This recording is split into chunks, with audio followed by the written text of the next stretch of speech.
Hello children, in the last videos you all have studied about sentence, subject predicate and kinds of sentences. And in today's video we are going to study about phrase and clause.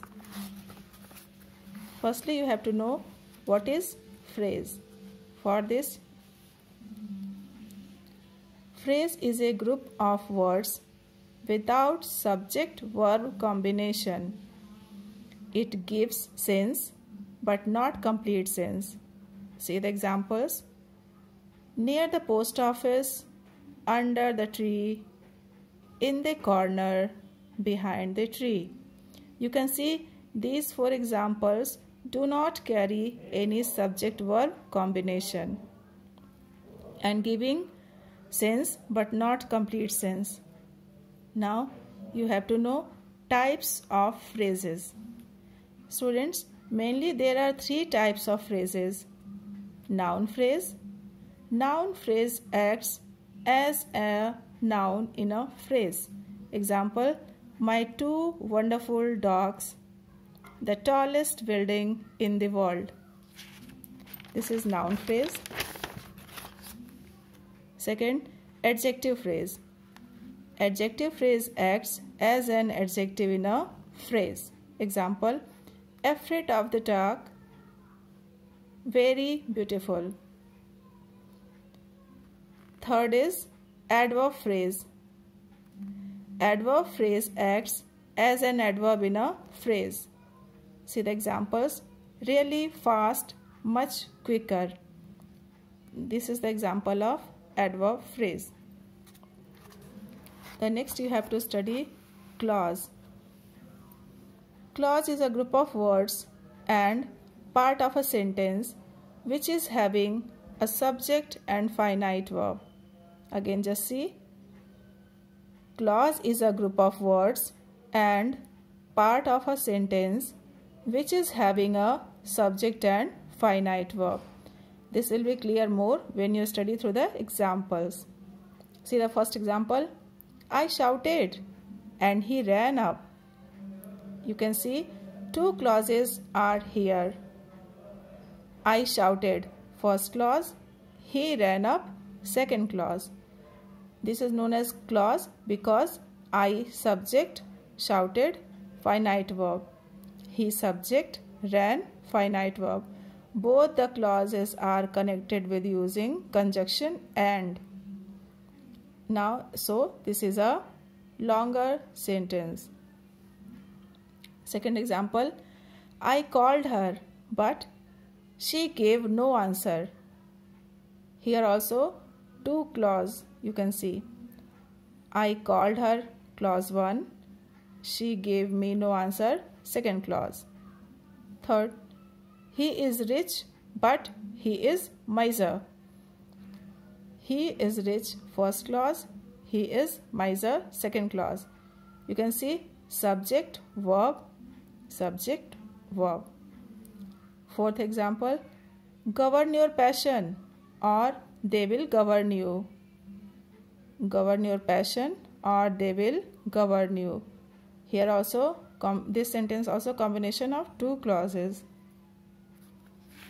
Now you have to see kinds of clauses.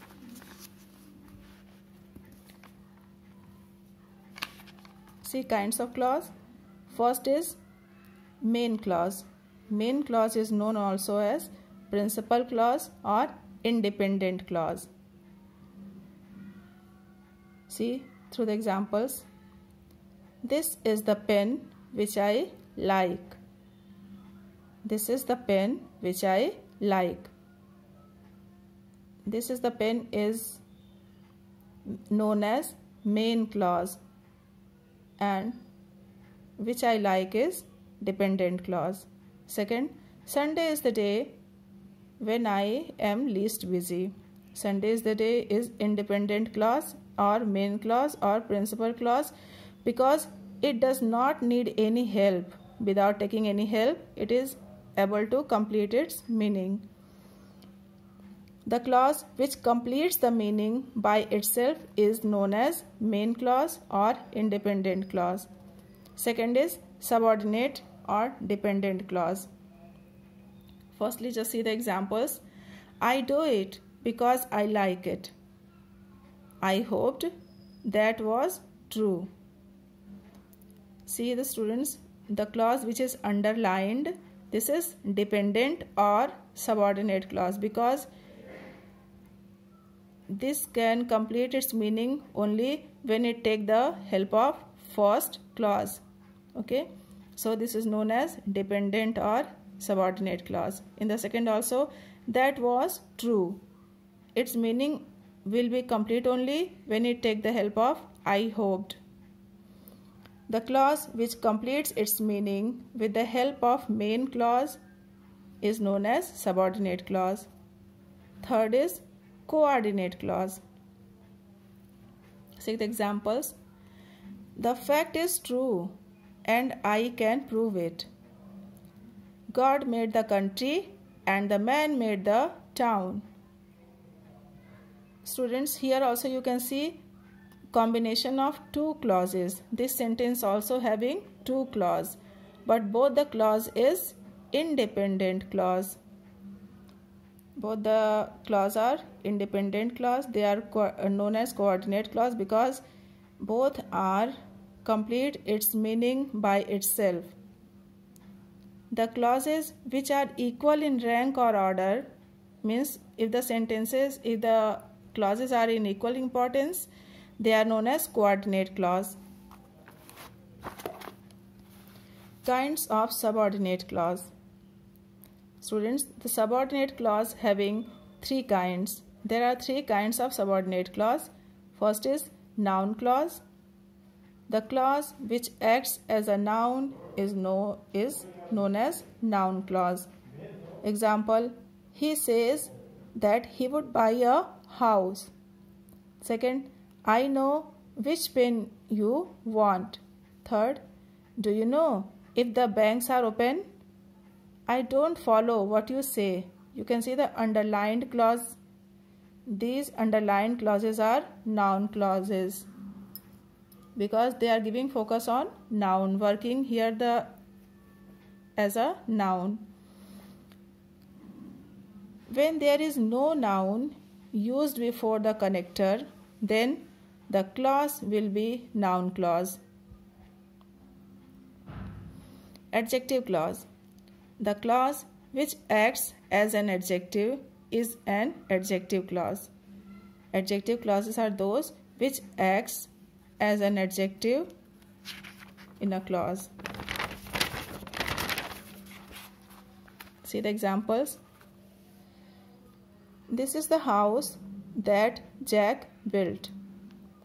The man whom you saw is a professor. This is the man who gave me money. She gave me a pen which I wanted. You can see the underlined group of words. This is adjective clause. The adjective clause comes after noun and qualifies it. The adjective clause comes after the noun and qualifies it. Now just see adverb clause. The clause which acts as an adverb is known as adverb clause. The clause which acts as an adverb is known as adverb clause. See the example.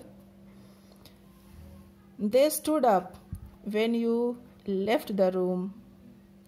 There was silence as the leader spoke. As he was not there, I spoke to his brother. If the weather is fine, we will go for a picnic. You can see the underlined clauses. These clauses are adverb clauses. Adverb clauses modify some verb, adjective or adverb in the main clause and express time, place, purpose, reason, condition, result and comparison. This is the today's video. Thank you.